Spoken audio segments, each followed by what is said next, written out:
Si no, avíseme y le bajamos un volumen. Así son las entrevistas cara a cara. Hoy nos visita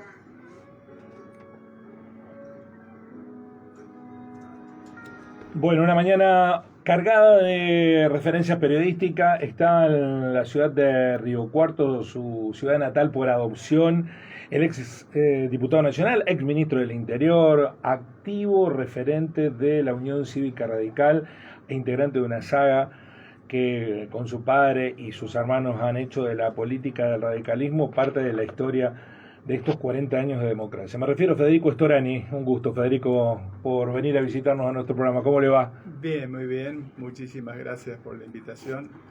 Efectivamente, yo nací en Hernando, pero mi ciudad es Río Cuarto, porque acá hice primario, secundario. Sí, ¿y cuál es su referencia a Río Cuarto? Cuando le dicen Río Cuarto, ¿qué es lo primero que... Además de la familia, a eso me refiero, digo, pero Sí, para usted Río Cuarto es El deporte. el deporte así.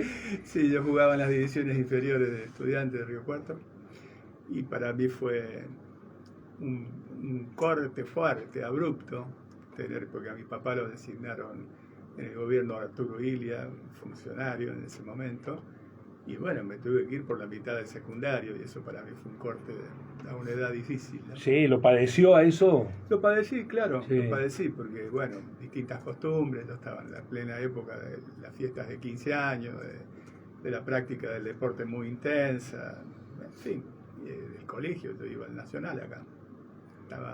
Había terminado tercer año en Nacional. Qué duro para cortar la adolescencia. ¿Se lo reprochó a papá Conrado o no? Sí, alguna vez, injustamente porque después yo caí en lo mismo, porque La vida de los políticos. la vida política Sí, es así, sí. es así. Y entonces después, un poco como una especie de acto de rebeldía, cuando me recibí muy joven de secundario, me fui a los 16 años a estudiar a La Plata, me fui solo. Así que La Plata la eligió vos. Sí, la elegí porque, bueno, estaba toda la fantasía de quienes vivíamos aquí en Río Cuarto y íbamos a vivir a Córdoba. Uh-huh. Entonces, como a mí se me truncó eso, algo más cercano, fue de lo cual también fue el destino y una cosa acertada, porque la ciudad de La Plata es una ciudad también muy universitaria, muy linda. Para que no se enojen los organizadores de su visita a Río Cuarto, Sí. que es gente muy difícil, vamos a hablar de lo Como que... corresponde. Como corresponde. Vamos a hablar de las razones por las cuales está Federico Storani en nuestra ciudad. Es para la presentación del libro. Yo dije, vamos a hablar y se cortó justo, porque va a estar nuestro compañero de tareas, Ricardo Sánchez, pero para introducir, ¿su vocación por la escritura viene desde hace mucho tiempo o está debutando? No, viene de hace mucho tiempo. Uh-huh. Ya publiqué otro libro que me lo publicó una editorial de mucho prestigio, como es Libros del Zorzal, que se llamaba El Techo del Cielo, Conversaciones con el Alma, pero no era tan el género que ahora me introduzco, porque el género de ahora es mucho más ficción. Es una novela, ¿no? Uh-huh. Que si bien tiene un trasfondo político inevitable, el trasfondo político, termina siendo una novela que con todos los ingredientes de la novela, con trama, con intriga, con suspenso, con desarrollo, con personajes muy marcados, con estereotipos de épocas, ¿no? Porque recrea un poco la época de nuestra militancia universitaria en los 70 en La Plata, pero viene también al presente, va y vuelve. Y finalmente es una novela de amor, porque es el amor solidario, el amor fraterno, el amor militante, el amor. Digamos. Bueno, ya va a estar Ricardo para charlar de su recorrido literario, pero quiero preguntarle si eso se ha perdido. Ayer, el viernes, estuvo aquí sentado un militante del peronismo que fue concejal 2 veces en una sección que se llama Las Cosas del Querer y contaba algo parecido respecto de lo que se fue perdiendo, el anhelo de esa vida universitaria en donde se pensaba en el otro. ¿Se perdió eso? ¿Vivimos en una sociedad más individualista, Federico? Sí, por supuesto que sí, es un fenómeno de tipo global, es decir, Uh-huh. no descubro nada nuevo, es un fenómeno que no solamente se da en la Argentina, pero se da con mucha virulencia en nuestro país. Yo creo que tal vez haya mucha gente que no esté de acuerdo conmigo, pero yo creo que es lo peor que nos puede haber pasado la llegada del actual gobierno, encabezado por Javier Milei, porque lleva hasta el paroxismo, esta exageración del individualismo total, tratando de desterrar conceptos que son tan importantes como la solidaridad, la fraternidad, la construcción colectiva, ¿no es Sí. cierto? Nos decía el filósofo Eduardo Rinesi, con quien analizábamos el año de Javier Milei, que se elevaba de las categorías políticas, decía, bueno, trabaja la gestión de Milei sobre nuestro costado más egoísta, nos hace alimentarnos en eso, por eso vivimos la sociedad que estamos transitando, ¿no? No solo eso, sino que cultiva de manera deliberada el discurso del odio. Ya más que grieta es un abismo, ¿no? Es la descalificación, la agresión, la violencia, el odio permanente. Tampoco es nuevo en esto, porque no nos olvidemos que Steve Bannon, que es asesor principal de Donald Trump, textualmente le dijo a Trump en su momento que había que inundar de mierda, esto es literal, a las redes sociales, de fake news, los medios de comunicación, porque finalmente eso era lo que debía primar.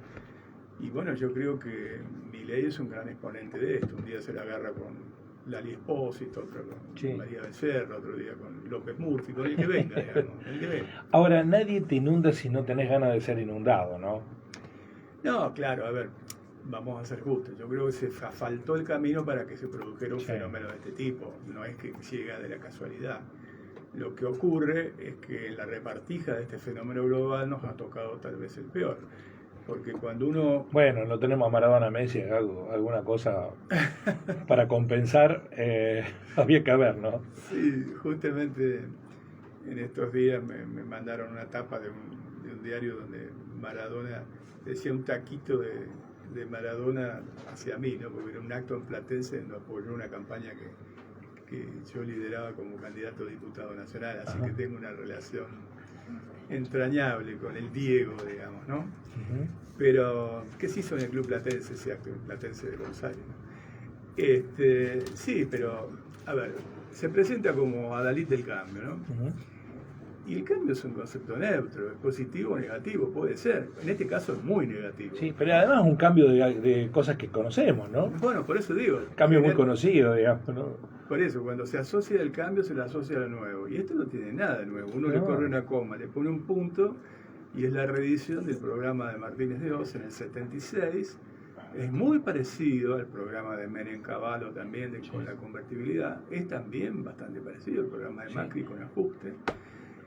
Sí, pero con maldad, ¿no? Con esa crueldad. Hay un tema ahí. La modalidad sí es nueva. La modalidad es este famoso tema del shock. Porque ustedes recordarán, hablando de literatura, cuando el Premio Nobel de Literatura Mario Vargas Llosa le pregunta a Macri si fuera presidente nuevamente, ¿qué haría? Sí. Macri contesta, lo mismo, pero más rápido. Sí. Bueno, eso es la proyección metafórica de la motosierra y de la licuadora. La licuación es licuación sobre los ingresos fijos, ¿no? El 120% de evaluación inicial que está vigente desde el año pasado golpea a los sectores de ingresos fijos y muy particularmente a los jubilados. Y la motosierra es como de lugar, cada vez que puede habla de que es un topo dentro del Estado para destruirlo. Y se lleva puesto todo, lo que hay que cambiar, pero también las cosas buenas. Por ejemplo, un clarísimo ejemplo de lo que debe preservarse, porque en términos generales es muy bueno y tiene prestigio, son las universidades nacionales, que también se las quiere llevar puestas. Federico, antes de ir al asunto que nos importa, que es su presencia en Río Cuarto para presentar el libro, usted dijo que le asfaltaron el camino para que llegara. Entre ellos el radicalismo, se lo pregunto porque la semana pasada estuvo el presidente del radicalismo departamental, Walter Perrone, y cuando le pregunté, más allá de la cuestión de su propia localidad, que es el intendente de Coronel Baigorria, dijo, bueno, nosotros hoy somos la Franja de Gaza. Así está el radicalismo. ¿Usted coincide con esa descripción? Sí, pero yo veo algunas lucecitas de reconstitución y de esperanza. Está claro que yo me encuentro políticamente internamente en las antípodas del actual gobierno. Es más, utilizo algunas expresiones históricas del radicalismo para decir yo soy intransigente hasta la exageración. En este caso. Prefiero exagerar. ¿Por qué? Porque estamos en las antípodas y además esta doctrina del shock, que es brutal y humano, y no es nuevo tampoco. Fue estudiado por colegas de ustedes como Naomi Klein hace 20 años para aplicar las recetas neoliberales de Milton Friedman.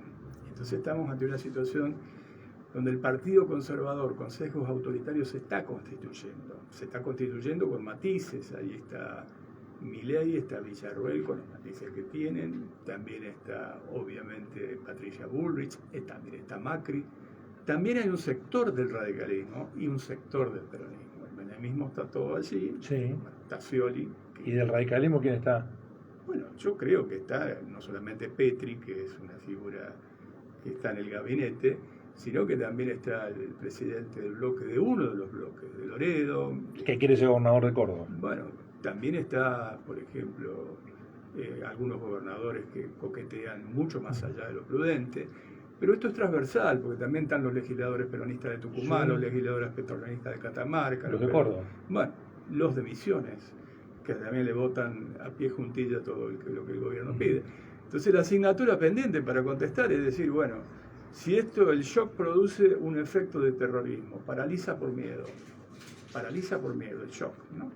Entonces la gente hoy en las encuestas contesta que el mayor miedo que tiene es a perder el trabajo, por la precarización que tiene. Entonces es una suerte de terrorismo que se da, que gobierna con una minoría intensa, que en vez de ser un Estado de Derecho es un Estado de excepción, con facultades delegadas, donde hay un protocolo de seguridad que está mucho más para reprimir la potencial protesta social ante semejante ajuste que no un camino hacia una vigencia de un Estado de Derecho, ¿no? Nos visita Federico Storani, que hoy con el Dream Team de presentadoras, porque es Mabel Sánchez, Marité Gentili y Piera Fernández. 3 mujeres van a presentar Almas Quemadas, la obra de Federico Storani, a las 19 en el Teatrino de la Trapalanda.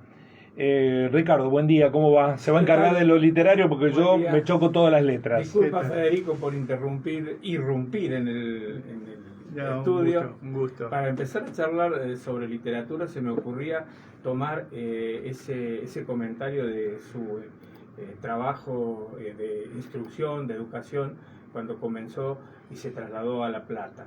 Porque La Plata es un lugar donde se prohijó mucho de la literatura argentina. Sábato era científico en La Plata cuando comenzó a pensar su literatura. Ricardo Piglia desarrolló buena parte de su obra siendo estudiante en La Plata. De modo que me pregunto si ahí hubo un caldo de cultivo o venía de antes la costumbre de la lectura. La costumbre de la lectura viene de toda la vida, de muy chico, tal vez muy favorecido por el ámbito familiar. En mi casa se leía mucho y los mayores tesoros eran tesoros de la juventud, por ejemplo, de muy jóvenes. Mi abuelo materno, Teobaldo Zavala, nos inducía mucho a eso. Y hoy recordaba justamente con Marité que tuve una profesora en tercer año aquí, de literatura, en Río Cuarto, Cristino de apellido, que era una capa total, tal como yo la recuerdo, porque nos incentivaba muchísimo, nos hacía como especie de concursos muy chiquitos de literatura, que contáramos cuentos, que escribiéramos, que redactáramos, y tal vez esa doble cuestión entre la lectura y a su vez traducirla a las páginas fue los primeros palotes, podría decir. ¿Y se recuerda escribiendo alguna cosa en especial en aquel tiempo? Sí, por supuesto. Yo escribí algo mucho más banal en ese momento que un día de chupina, por ejemplo. Pero me sorprendió mucho que había algunos amigos, compañeros míos del curso, que uno los tenía por muy tímidos y sin embargo tenían hacia su interior una capacidad de expresar literariamente cosas muy profundas. Y entonces eso, reconozco el valor de esta profesora que los ayudó a sacarlo. ¿Y había ya la idea de ser escritor dando vuelta alguna vez, o la política ella era muy definida y no daba lugar? Bueno, un poco se tocan las dos cosas, porque nosotros nos pasamos escribiendo. Es decir, yo cuando empecé la militancia, medio como sabía más o menos conjugar algunas palabras, me ponían a escribir todos los panfletos, así que ya ahí empecé. Pero la verdad que este libro, en particular, nace del aburrimiento. ¿Por qué? Porque a mí, entre mis amigos de militancia, me pedían que yo recreara la época de militancia, justamente la década del 70 en La Plata, donde efectivamente hay una movida cultural muy fuerte, no solamente los Sábatos, que en realidad de origen son de Rojas, ¿sí? Pero bueno, Ernesto Sábato era un físico, pero también haciendo un literario, pero también estaba Jorge Sábato y tantos otros. Pero también la movida cultural son los Redonditos Ricota, Claro. La Plata, Virus, por ejemplo, el Grupo Moura, la movida es muy fuerte. El teatro Bueno, argentino que tiene una gran tradición. Perdón que meta un elemento de coyuntura. Empezó este fin de semana y tiene una continuidad. 7 recitales de Los Piojos en La Plata Los Piojos, con claro, un estadio único Totalmente vendido. vendido. Sí, Van a romper un récord que tenía Soda Stereo, Sí, una cosa impresionante. Sí, es Y en muy tiempo de malaria, Federico. En tiempo de malaria. Sí, cuando yo me venía para acá, porque vengo de La Plata, justamente ya las movidas de Los Piojos estaba a full. Así que en ese ámbito, que era muy creativo, por supuesto que a mí todo el tema literario siempre me gustó. Yo tengo un libro publicado antes que se llama El Techo del Cielo, Conversaciones con el Alma, que editó Libros del Zorzal, que es una buena editorial. Pero más en un género que podría ponerse en un ensayo, es una conversación ficcionada entre cuerpo y alma, donde el alma expresa mucho más la experiencia, el cuerpo más la inexperiencia. Este último está viviendo un amor frustrado y se está por suicidar, entonces lo quieren disuadir, y a partir de ahí hay un contrapunto donde salen temas de la filosofía. Lo que pasa es que si yo escribía un ensayo filosófico, no lo leía ni yo por aburrido. Entonces hay que buscar la forma de hacerlo entretenido. Y salió ese diálogo. Y ahora más o menos lo mismo, es decir, yo me aburro escribiendo lo que ya hemos visto en 25.000 documentos. Por lo tanto, le empecé a colocar emociones, sentimientos, a inventar personajes, a ficcionar, y me parece que sale mucho más rico. Sábato decía a propósito de eso que en el mundo de la novela es donde mejor se expresa el pensamiento, porque se lo pone a vivir, se pone a los personajes en sus contradicciones, en sus esfuerzos por resistir los embates del diario vivir, ¿no? Es que hay mucho de eso, porque el que narra en primera persona en esta novela, se pregunta todo el tiempo: ¿estoy haciendo bien? ¿Estoy haciendo mal? Exhuma sus propios fantasmas, que en definitiva es exhumar los de una generación que se interrogaban si lo que hacían estaba bien y demás, a pesar de que los objetivos fueran muy loables. También había un cuestionamiento de la metodología y demás, y finalmente termina siendo una novela con todos los ingredientes, con romance, con sexo, con intriga, con trama, con suspenso y con amor en todas sus expresiones: el amor fraterno, el amor solidario, el amor de la militancia, los objetivos, y el amor, digamos, el amor de pareja. A propósito de la novela y de la estructura y de las características que tiene que tener un relato novelesco, ¿hay alguna perspectiva que se haya incorporado de lecturas que le parezcan más fuertemente referenciales en ese volcarse a escribir? Bueno, desde el punto de vista técnico, hay, salvo las diferencias, no me quiero ni comparar, por supuesto, ¿no? Pero hay algo de Rayuela en cuanto a ir del pasado al presente, del presente al pasado. Se podría leer el capítulo 1, 3, 5, 7... y luego la historia sí se envuelve y se desarrolla. Pero luego hay una mezcla, hay prosa donde tiene que ser muy cruda y prosa que es muy poética deliberadamente, y mucha pintura de época sin tratar de eso. Porque mi generación fue muy influida por una literatura clásica donde los personajes filosofaban y describían mucho, ¿no? Y luego ahora la literatura más moderna es más punto seguido, punto seguido, punto seguido. y más rápido. Entonces tiene como, se nota en esta novela mucho una primera parte de recreación de época y una segunda mucho de vértigo. ¿Esos son Sería difícil que alguien... gustos de lectura o imposición de editor? Son gustos de lectura, pero los editores fueron muy exigentes, porque cuando yo llevé, porque bueno, termina siendo una coedición entre una editorial independiente, como es Aurelia Rivera Libro, que tuvo un éxito editorial muy grande con Descansa en Paz, de Martín Weintraub, que lo llevaron al cine incluso, con mucho suceso, y Eudeva.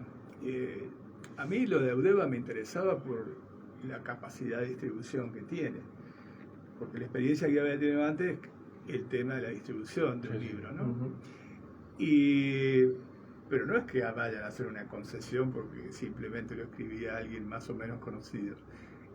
Tomaron el borrador y me dijeron que volviera a la semana, y allí hubo como un enganche, gustó y bueno. Claro, porque hoy por hoy es difícil caer con el Ulises de Joy y decirle publíquenme esto. Claro, bueno, le pasó hablando de García Márquez, que cuando mandó su primer borrador acá también se lo rechazaron, ¿no? Cuando la meca de la literatura era en América Latina, Buenos Aires, ¿no?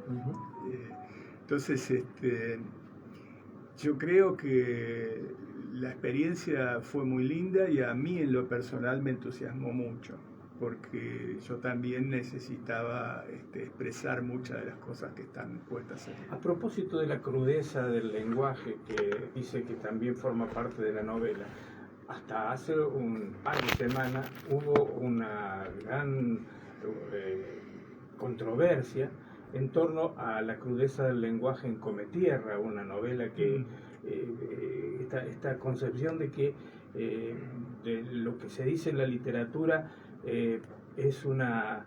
se traslada como conducta hacia la realidad, es una cosa extraña, ¿no? Bueno, estamos viviendo un fenómeno donde la crudeza es el norte, ¿no? Y sin embargo se la rechaza cuando forma parte de la literatura, eso es lo extraño. Sí, se la rechaza cuando forma parte de la literatura, pero forma parte de aquello que nos rige a todos, que es la política, por ejemplo, ¿no?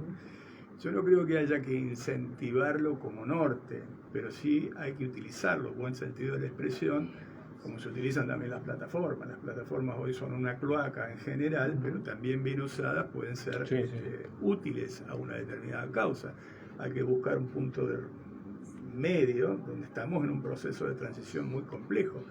El fenómeno de la extrema derecha es global, pero si uno apunta el lápiz, sin duda alguna, va a encontrar diferencias entre Trump, que en definitiva defiende a sus trabajadores en algún momento, sus industrias porque compite con una superpotencia como la República Popular China, que Milei, o por ejemplo Bolsonaro, que por venir de un partido militar tiene un sesgo más desarrollista que lo que han tenido nuestro militarismo.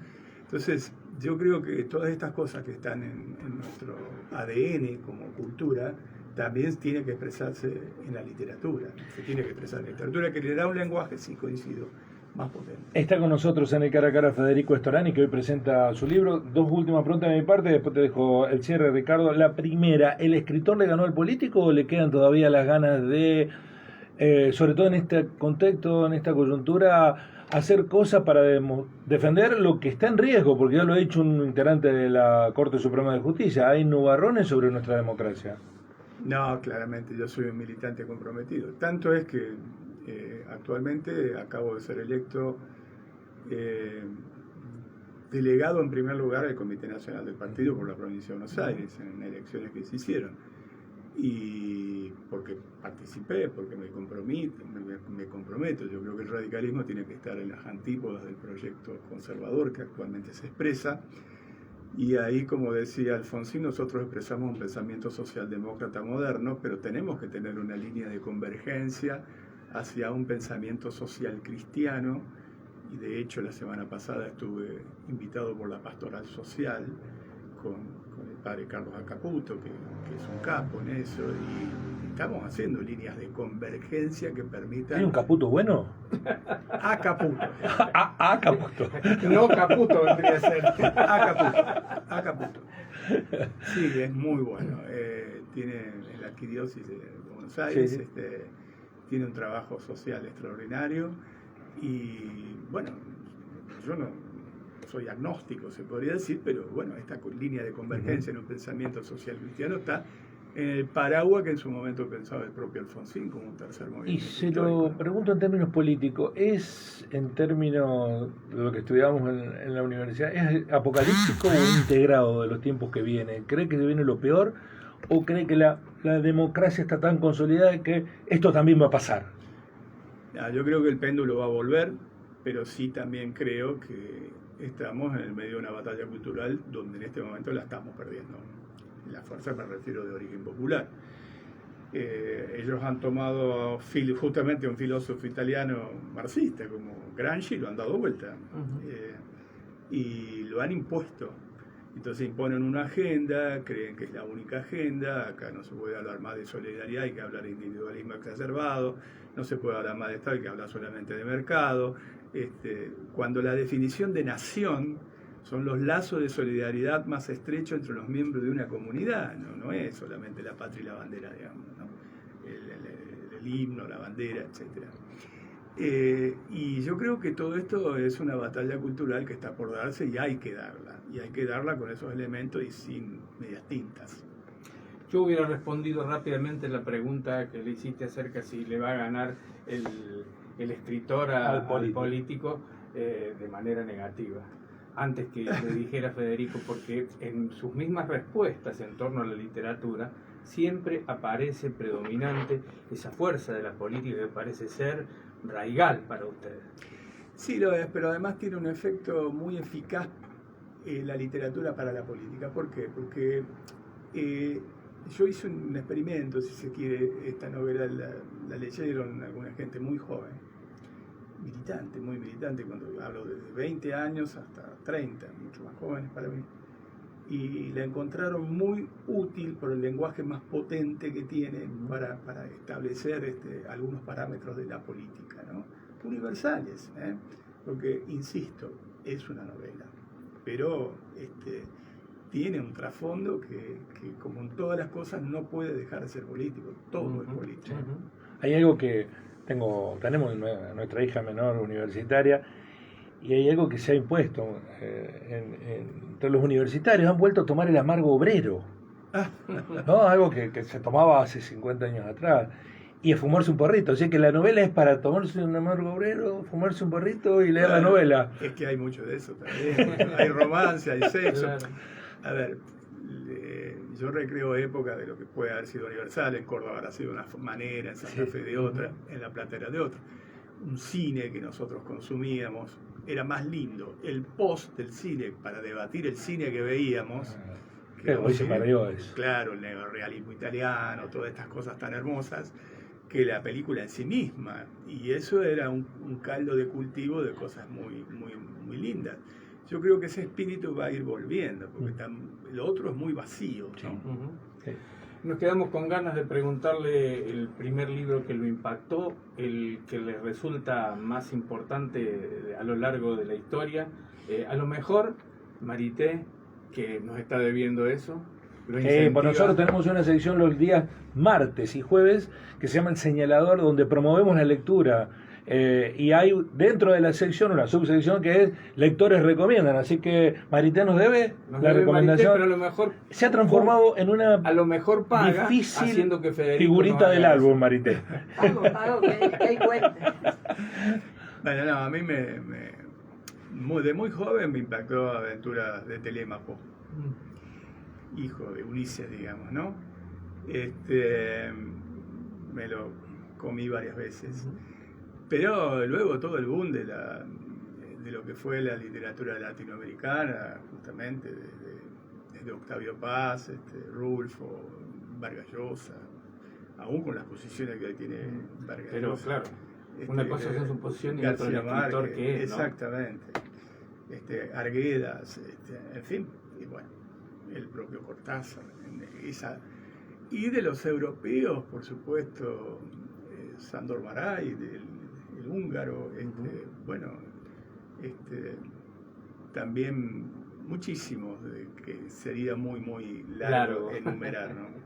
Bueno, tenemos además de un escritor, Sí. evidentemente tenemos un lector también. Sí, Eso sí. es fantástico, ¿no? Y gracias Federico por visitarnos, siempre tiene la amabilidad, la gentileza de atender, no sé que está demandado de consultas periodísticas y siempre se hace un tiempito para atendernos, siempre No, lo para mí valoramos gusto. muchísimo. Yo la verdad que disfruto estas conversaciones, así que muchísimas gracias. Bueno, hoy a las 19, Teatrino de la Exactamente. Trapalanda, entrada libre y gratuita, la presentación de Almas Quemadas, el libro de Federico Storani, con la presentación de nuestra colega Mabel Sánchez, Marité Gentile, que aquí lo está acompañando, y la secretaria general de la Federación Universitaria Argentina, la riocuartense Piera Fernández. Están todos invitados. Gracias Federico por venir. Gracias a ustedes, Gracias. muy amable.